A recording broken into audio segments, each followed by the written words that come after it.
Good morning. I'm Lisa Burby. Welcome to the Unitarian Universalist Fellowship of Huntington. We are here today for a virtual service, and it's really good to be together. We are streaming live from multiple locations, so please be patient with any technical mishaps you might see or hear. We're using Zoom format so we can all see each other. We'd like to extend a special welcome today to visitors who may be joining our virtual service for the first time, and any newcomers who are returning.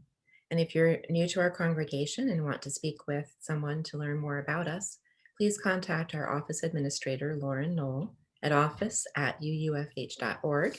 And if you have a pastoral matter, you can contact our minister, Reverend Jude Geiger, at minister@uufh.org. I'll be putting that information in the chat in a little while. And know that whoever you are, whomever you love, and wherever you are on life's journey, you are welcome here. I do have a few announcements to start us off this morning. There's going to be a newcomers orientation today at 1 p.m. Newcomers are able to meet our minister, Reverend Jude Geiger, to talk about and learn more about Unitarian Universalism. If you haven't already received your invitation, I'll be posting the link for it in today's chat as well. So look for that in a little bit. Next Sunday, on March 14th at 11:30 a.m., Reverend Jude will start a Zoom book discussion on an Indigenous Peoples History of the United States for Young People, Revisioning History for Young People by Roxanne Dunbar Ortiz. And that information is also in our weekly flash, and it will be on our website, so you can look there. And also, the UFH Auction Gala 2021 is virtual and online for the first time. All silent bidding will be online starting April 18th to April 24th. And then on the 24th of April, we'll have a virtual Zoom gala at 7:30 for fun, entertainment, and live oral bidding for some very special items. You can check out and bid on the many items available at your leisure during the pre-gala week. For more information, look in the flash each week, and there's also a button on the homepage of the UFH website. You can click on that, and it will take you to all the information you need to know. And apparently you can start donating your items this week, so don't delay. Also, mark your calendars for March 20th at 4 p.m. for the ordination of Greta Jo Seidel. She was our fellowship's former intern and sabbatical preacher, and this will be a Zoom event, and the details are already in the flash and on Facebook. And one last announcement, a special reminder to RE families and teachers that the religious education time will be starting at 11:30 to allow for an easier transition from the service to RE classes for our families. I invite you to settle into your bodies, quiet your minds as we breathe deeply together and settle into our time of worship. Please join me in saying our mission statement. In religious community, we nurture our individual spirits through caring for one another and helping to heal the world. Please join me now in singing our affirmation, Common Ground.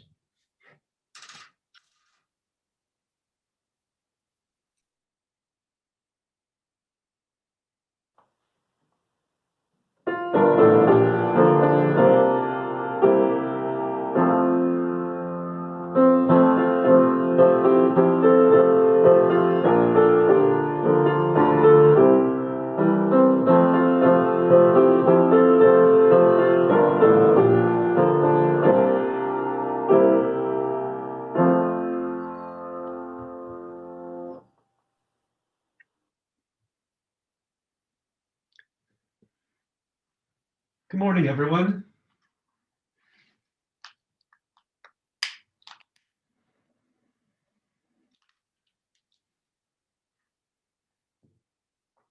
Our chalice lighting words are from the Reverend Elizabeth Strong.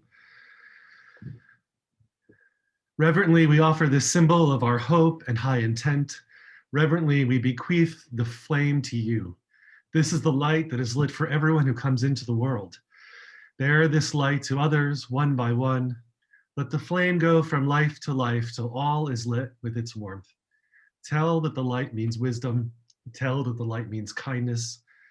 Tell that the light means understanding. Tell that the light means tolerance. Tell that the light means sacrifice. Tell that the light is a vision of a fairer world. Tell that this is the light that is lit for everyone who comes into the world. Our story this morning is a familiar one to many of us. A woman in a village was surprised to find a fairly well-dressed stranger at her door, asking for something to eat. "I'm sorry," she said, "I have nothing in the house right now." "Not to worry," said the amiable stranger. "I have a soup stone in this satchel of mine. If you let me put it in a pot of boiling water, I'll make the most delicious soup in the world. A very large pot, please." The woman was curious. She put the pot on the fire and whispered the secret of the soup stone to a neighbor. By the time the water began to boil, all the neighbors had gathered to see the stranger and their soup stone. The stranger dropped the stone into the water and then tasted a teaspoonful with relish and exclaimed, "Ah, delicious. All it needs is some potatoes." "Well, I have potatoes in my kitchen," shouted one man. In a few minutes, he was back with a large quantity of sliced potatoes, which were thrown into the pot. Then the stranger tasted the brew again. "Excellent," they said, but added wistfully, "If only we had some meat, this would become a tasty stew." Another person rushed home to bring some meat, which the stranger accepted graciously and flung it into the pot.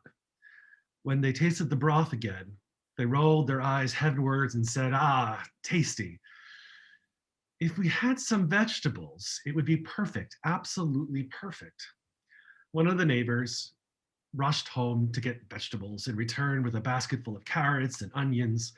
After they had been thrown in theirs too, and the stranger tasted the mixture, they said in a voice of command, "Salt and sauce." "Right here," said the housewife. Then came another command, "Bowls for everyone."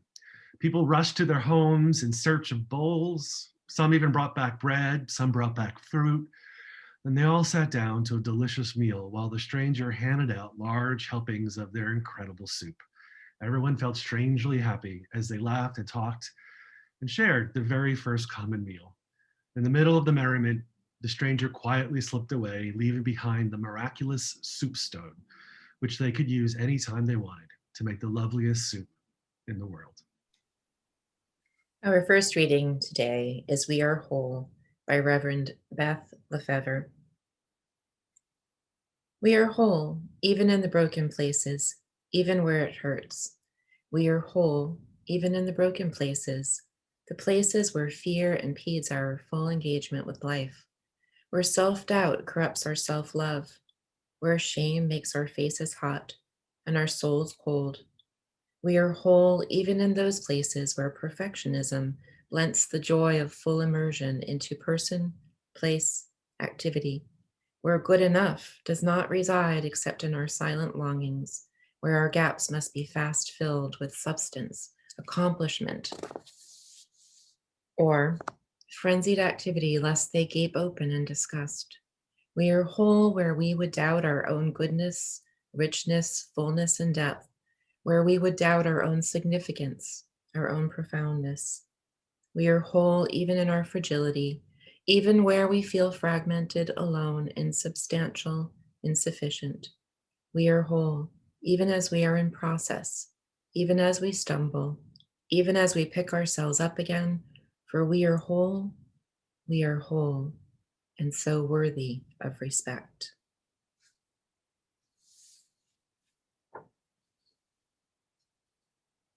I invite us all to sing Spirit of Life. Following the song, we'll enter into a time of silence and then prayer.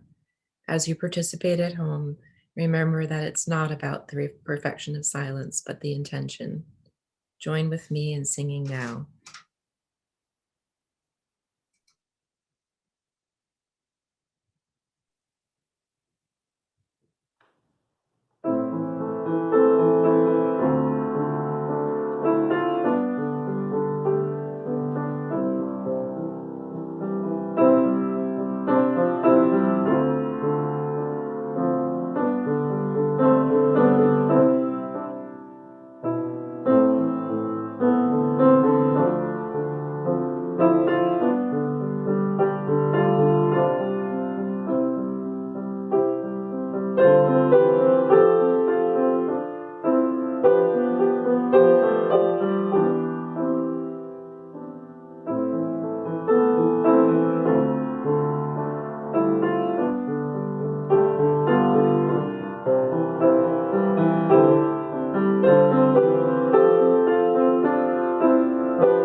Spirit of renewal, God of many names, source of love.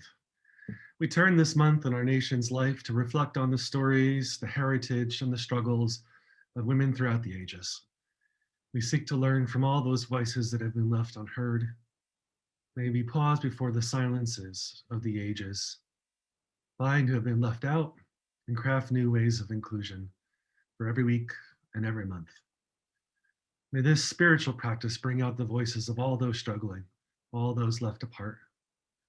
May we let go of our assumptions and cold comforts of what is the normal to live by, unless it is a standard that is rooted in compassion, in inclusivity, and diversity.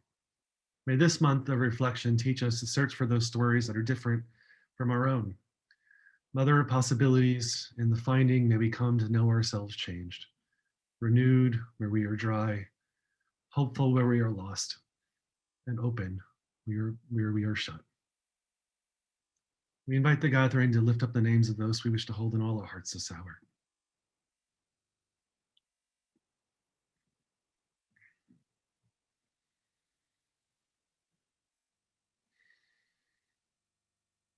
Tom and Thomas, Naomi, Linda, Don Schmitz, Don, Sue, Aaron, Catherine, Gary, Jackie and Wyatt, Jeff and Jessica, Diane, Helene, Katie,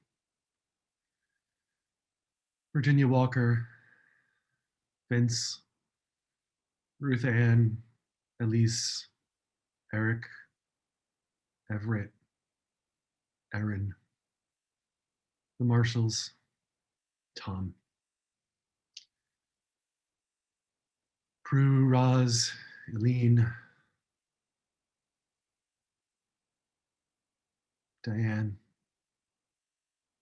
Mary and Eric, Miss N, Earl and Martha, Mark and Dottie, Jinx, Cindy Kellogg, Els,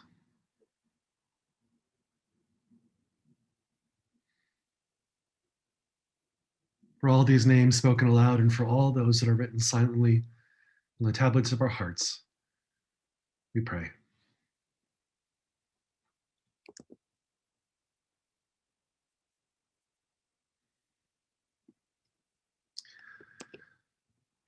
This next reflection comes from the Unitarian Universalist Association. It was written by Anthony Cruz Pantojas, entitled Reparative Imagination. Anthony is a ministerial intern, I believe serving the Community Unitarian Church in New York City. And he writes, "This past summer, I was the only out, queer, and Afro-Boricua chaplain intern at a hospital. Our frenzied daily routine included taking a wellness survey and donning face shields, like something akin to a dystopian scene. We were preparing for battle. Images of those in the throes of the virus were seared in our minds while we were waiting for temperature checks to be cleared to work. My sensibilities as a free thinker and Unitarian Universalist were heightened. My fellow chaplain interns often made references to God or a higher power. Some referred to abstract notions of salvation, feelings of being complete, or finding the truth. As a humanist, I believe we can harness the complexities of our human narrative to inspire reparative imagination in the here and now. During my chaplaincy, I found that many people could not feel, dream, or imagine being fundamentally whole. In one pastoral encounter, I visited an older patient, frail and despondent, who was experiencing isolation from their family and their community. They lamented, "God is punishing me for being an awful partner. I am alone. Where did I go wrong? Why am I broken?" I sat down next to the hospital bed. They lit up when I began to speak in Spanish. They recounted their values, fond memories with their kids, and the grounding rituals from their Roman Catholic faith. They described struggles with their partner's alcoholism, and being chided after multiple drunken stupors. They remembered his constant refrains, "You're an awful partner, you're broken." I looked intently at them and replied, "You are not broken, you are beloved." Trying to conjure something that would be impactful, I said, "I don't believe that human beings are broken. I think that things, systems, and institutions might be broken, but not people. Broken implies a fundamental flaw. It reminds me of a common saying I've heard, mi alma está rota en mil pedazos." It refers to the soul being shattered into 1,000 pieces, or a belief that our past was so bad that there could be no hope. However, to me, hope is not aspirational. It's something that we should cultivate in our actions every day, not to reach some sort of enlightened state, but to illuminate possibility. He closes us with this brief meditation. I invite you to speak to yourself compassionately and gently. Recognize that even our wounds and scars serve as reminders of how far we have come. Embody and live out this unique and whole, authentic self. You are not broken. Go and live unapologetically in freedom.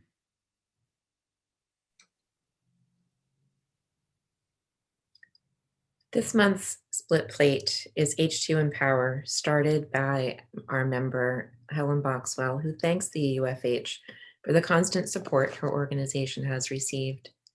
H2 Empower inspires hope, humanity, and higher learning in Ethiopia and Burundi. In Ethiopia, they built a community library, computer room, and a rural school library. They brought water to 4 schools and into their community and trained 450 teachers and 190 school librarians. H2 Empower built 19 public school classrooms to cut class size from over 100 children in a class.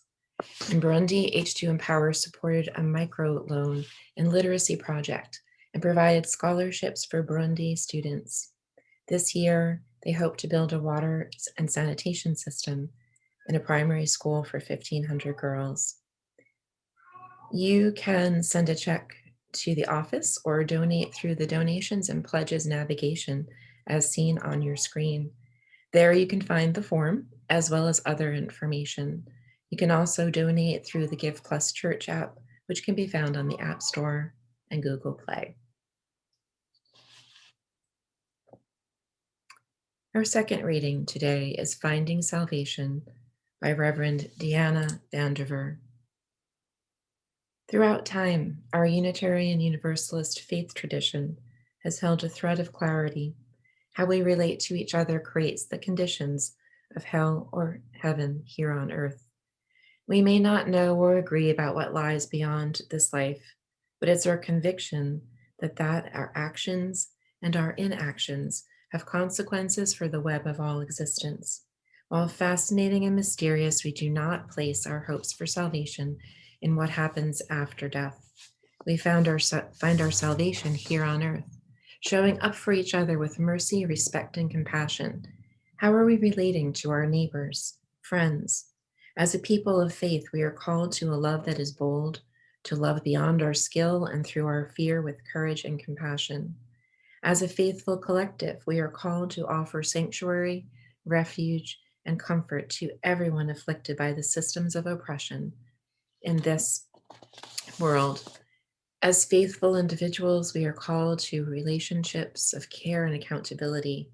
It makes a difference in the quality of this world when people with access to privilege and power give voice to a vision of collective liberation and name the obstacles within and without that limit us. Can we choose to live courageously, a people of faith, a people so bold? Can we faithfully challenge evil in the world and the sins of society that have become internalized within our beings? Our faith does not require that we be unafraid, only that we do not lead with a fear or make our decisions from a place of fear. Our presence matters. How we relate to each other creates the conditions of hell or heaven here on earth. May we remember and affirm that we are all in this together, friends. We are all in this together.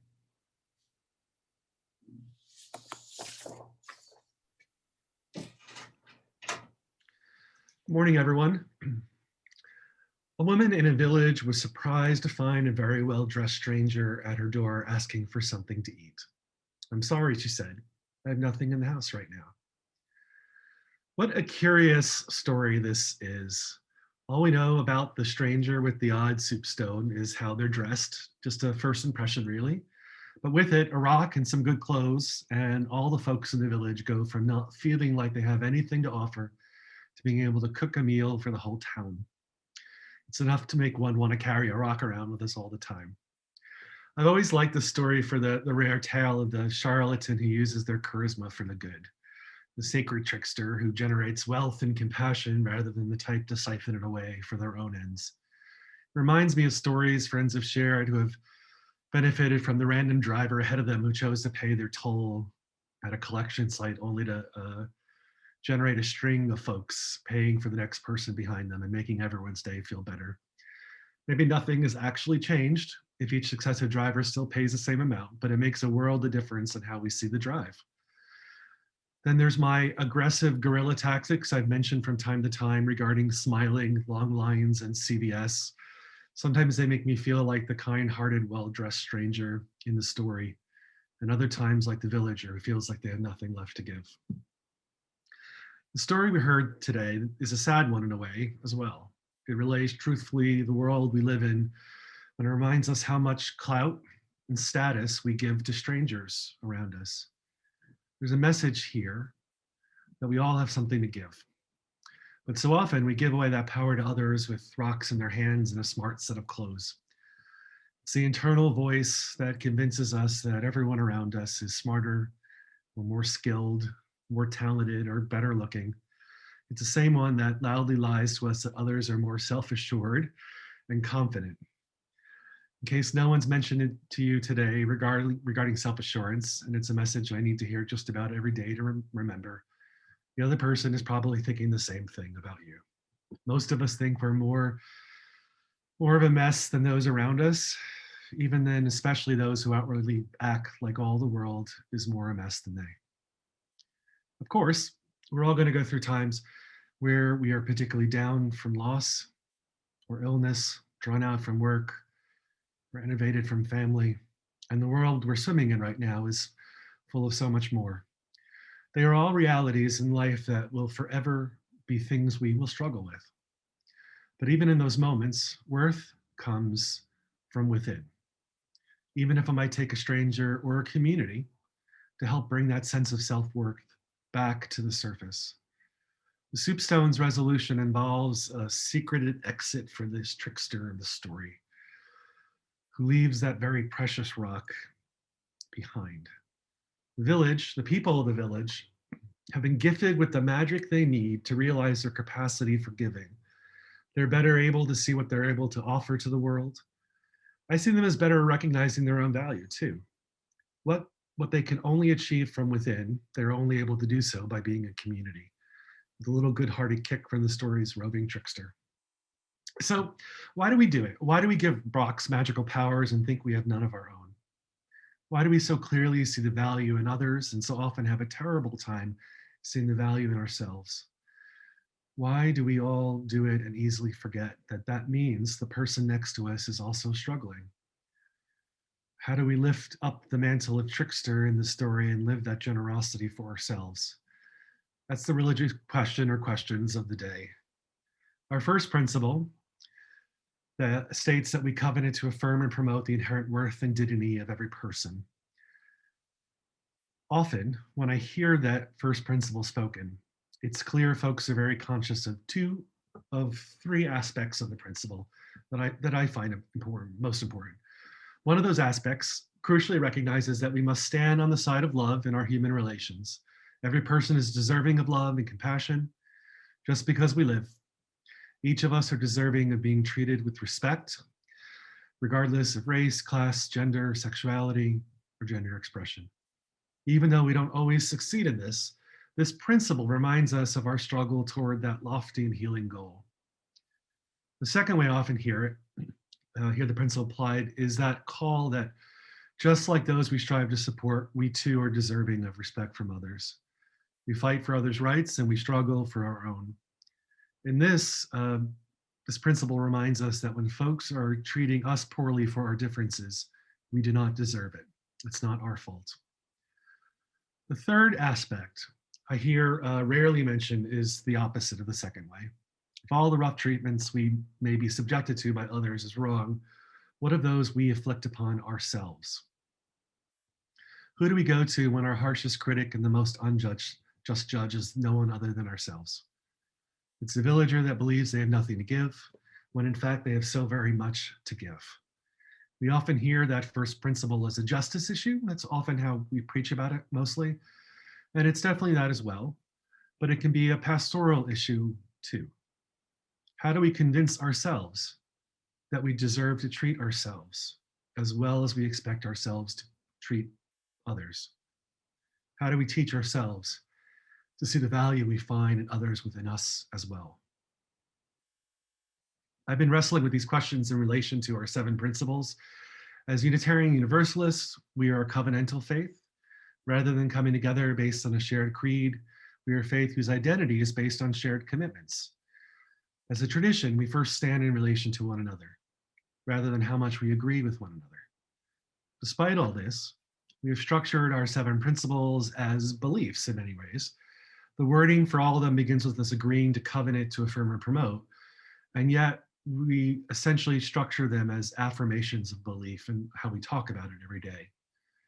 So how does this little aside, this sort of mini UU primer, relate to the questions of how we teach ourselves to see the value we find in others within us?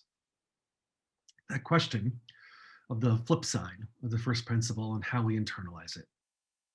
Simply put, how can the principles be more than affirmations of static belief while offering a theological solution to the many intersecting questions of spirit and heart?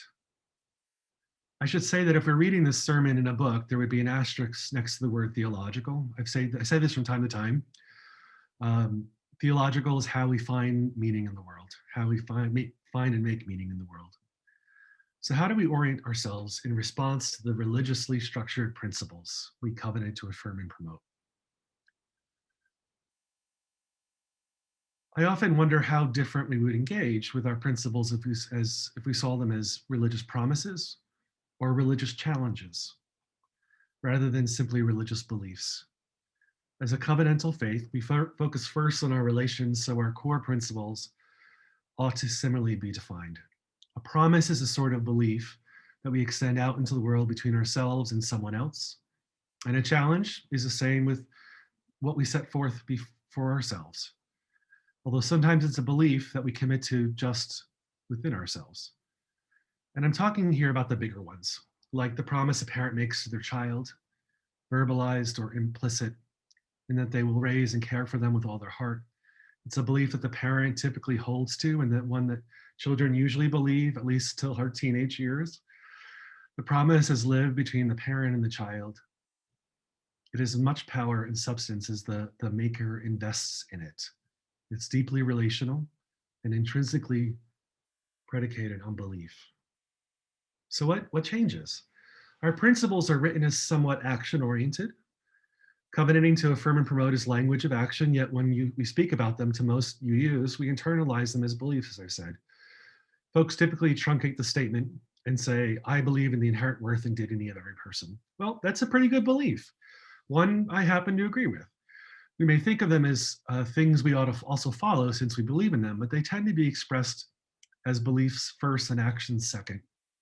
So in some ways, visualizing the principles as promises or challenges could just be a re-clarification of what's already written. To some extent, that could also be enough in itself. I find that many of us struggle with explaining our faith tradition as non-creedal while conveying our core principles. When we forget their action statements, the line between creed and non-creed kind of blurs. And if we're trying to explain our religion to someone who's not familiar with it, we might get a little tongue-tied here. But I feel there's more to hearing our principles as promises or challenges than simply that. Promises and challenges bring us back to the theological question. In the case of the first principle, our faith makes the bold statement that everyone has worth and dignity, including yourself, including myself. I promise you that you're inherently worthy. You may not be feeling that to be the case at this moment because of something you're carrying with you from work or school, or how you acted on your way from the living room to your office this morning. But it's a promise Unitarian Universalists make. We're not saying we're forgiven, although we all need to be forgiven from time to time. We're not saying we're justified or sinners or lost or found. We're saying we have worth and we deserve to be treated with dignity, even by ourselves. So, in light of that question I posed before, how do we teach ourselves to see the value we find in others within ourselves as well? Now we have a theological basis for a religious discipline. Do we choose to assent to the promise of our faith, the challenge of our faith that it puts forth? Or do we choose to turn away from that? Those three aspects of the first principle also stand in relation to one another, recognizing the worth in others, others recognizing the worth in us, and we recognizing the worth in ourselves. If the first two ways come more naturally to you, and I know they do for me, remind yourself of them when you can't find anything about yourself to value. That's the beauty of a promise made. They may be difficult to keep, but they're made with integrity. They plot a very honest course. In this regard, the promise of our faith encourages us to live knowing that we believe in the people around us, that we're all deserving of a place at the table. Our story this morning ended with the exclamation, "Bowls for everyone."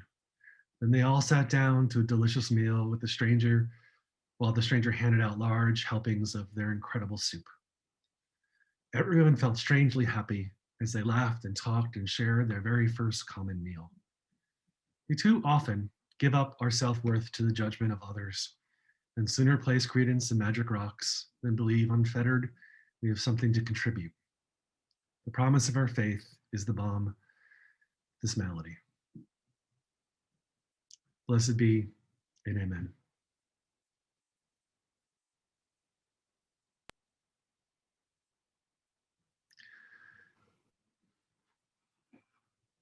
We extinguish this chalice, but not the light of truth, the fire of commitment, or the warmth of community.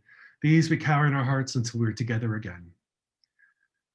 For those who say God, may God be with us. For those who embrace life, may life return our affections. For those who seek a right path, may a way be found and the courage to take it step by step. For this is the day we are given. Let us rejoice and be glad in it. Amen.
Remember, don't sign off. You can stay on and join us for some informal gathering at our fellowship hour right here on the same link. We'll be here in a couple of minutes. Hope to see you there.